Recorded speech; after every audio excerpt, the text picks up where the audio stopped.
Bonsoir à tous et bienvenue. Chaque année, le monde entier célèbre la journée mondiale du transport en commun le 23 mars.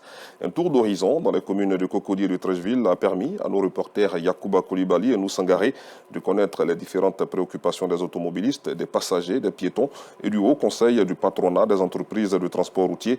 Leur reportage vous sera proposé tout à l'heure à 19h30. Restons dans le domaine du transport pour parler du malaise qui règne en ce moment à Port-Boué. Le nouvel arrêté municipal pris par le maire de la cité balnéaire pour l'assainissement du transport urbain crée des désagréments chez les chauffeurs du taxi communaux appelés communément Woro Woro et chez les usagers. Ce samedi, notre équipe de reportage conduite par Stéphane Assouan est allée s'imprégner de la situation. Son compte rendu dans la grande édition tout à l'heure. Une autre journée mondiale, celle de la météorologie, célébrée ce samedi. Et la Sodexam n'a pas voulu rester en marge de cette célébration.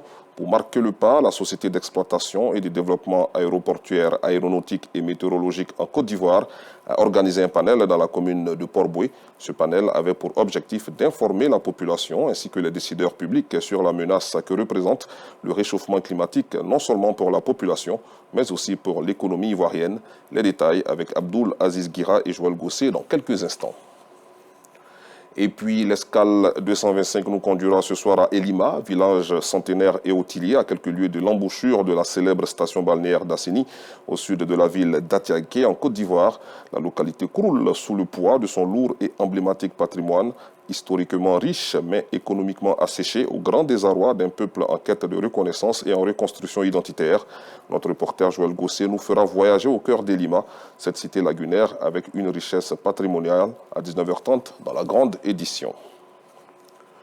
À l'international, au Nigeria, l'armée a annoncé ce samedi avoir secouru 17 personnes, 16 enfants et une femme qui avaient été kidnappés dans le nord-ouest du pays. Des hommes armés avaient capturé ces élèves d'une école islamique dans l'État de Sokoto le 9 mars dernier, quelques jours seulement après l'enlèvement de plus de 250 enfants dans une école située dans l'est du Kaduna.